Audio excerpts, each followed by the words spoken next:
So I want you to think about the most intimidating competitor you have, the one that dominates the marketplace. You know who he is. You know who she is. Think about that person. What makes that person intimidating? Why is the market intimidated by this person? You know exactly who I'm talking about. I'm going to explain to you today why that competitor who intimidates everybody is dominating the marketplace. So now, if the message I give you gives you a lot of value, gets you thinking to take action, give it a thumbs up, subscribe to the channel. Let's get right into it. The other day I'm doing a Zoom, and one of my guys is asking a question. It's about 12 people on the call. One of the guys asked a question and says, Pat, how do I know when I get home that I had a productive day? Yeah, how do I know that if I had a productive day or not? I said, great question. I said, let's go ahead and qualify it. I said, here's what I want to know. I want to know with you. He says, what's that? I said, I want you to qualify what is a terrible day for your business, what is a bad day, what is a good day, what's a great day. So let's start off with, tell me what makes you think you get home, you're in bed, it's 10:30, 11 o'clock, you're laying next to your wife, you're saying, I had a great day today in business. What made it a great day? So he said, well, if I ran a lot of appointments and if I did this and if I did that and this, that, everything he said was general. I said, okay. Nothing you said to me is specific. Nothing has a number tied to it. Everything was about general. I want you to be very specific and tie a number to it. For example, I made 50 calls today, 200 calls today.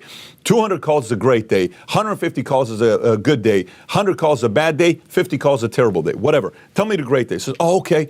So I did this and I made this many appointments. And if I make 7 sales and if I get 6 referrals and I get this, blah, blah, blah. I said, now you're talking. So now take that from great to good to bad to terrible. So he did that. By the time the call was done with, we had an idea what made a great day, a bad day, a good day, a bad day, and a terrible day. So why is that so important? Because I remember going home at night and thinking to myself, man, today was a pretty terrible day. My business didn't get better today. What a waste of a day.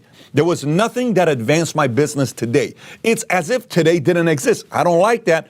Every time there was a bad or a terrible day, I wanted to come back with a great day to almost cancel the bad or terrible day I had. So now, I asked you the question, I said, what's the most intimidating quality of the dominator in your marketplace, whatever you're doing? You know what it is? Let me explain to you what it is. Dwayne Johnson, The Rock, you know who he is, right? He's got the highest Q score, highest paid actor, I think the last 2 or 3 years. One of the years he made $124 million. The guy's crushing it. Whether you agree with his politics or not, this is about who the guy is crushing it, right? Okay, I want you to Google him with the following thing. Type in Dwayne Johnson out of shape. Go type in Dwayne Johnson out of shape once you're done with this video. Try to find a picture of him out of shape. Now you may say, well, when he was a linebacker at Miami, there's this picture with his gut out.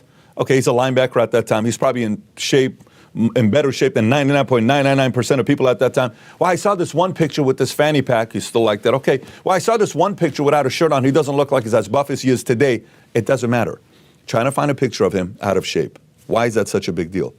How the hell does a guy who's got a few 100 million people following him on Instagram, that anywhere he goes, paparazzi takes a picture, how is there not a picture of him out of shape?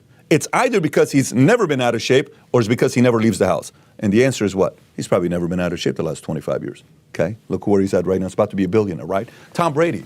Go try to find a picture of him out of shape the last 24 years. The best one you'll find is when he first got drafted, 199 pick. You'll see a picture of him standing like a bartender, okay? From there on, he's gone to be in better shape today than he was when he was 22 years old, 21 years old, going into the NFL. Drake, since 2008, 7, whatever year he's been in, he's had hits after hits after hits, right? Sting, Ray Charles, #1 hits 4 different decades. We can go to Hillary Clinton and Donald Trump. Now, you may say, Pat, you're going to bring up Hillary Clinton? This has nothing to do with you liking the competitor or Donald Trump. Both of them have been relevant for 40, 50 years. You know how hard that is to do? Very hard. Most people stay relevant for a year, 5 years, 10 years. 40 years? You have to respect the opponent and the enemy. I can go on giving you more names here. Here's the biggest part. The guys at the top who become the best, where you call them the dominators, the GOAT of your field or whatever it is, they don't let too many terrible days create negative momentum for themselves. They don't do it. They're just not going to do it. They're obsessed about stacking good and great days, back to back to back to back to back to back to back, because they know if you do that, the level of momentum created after a year, 2 years, 3 years, 5 years, 10 years of doing this becomes so massive that the level of credibility and success you have at that point is probably more than what you deserve. The reason for it is because for 10 years you created so much momentum that it goes like this.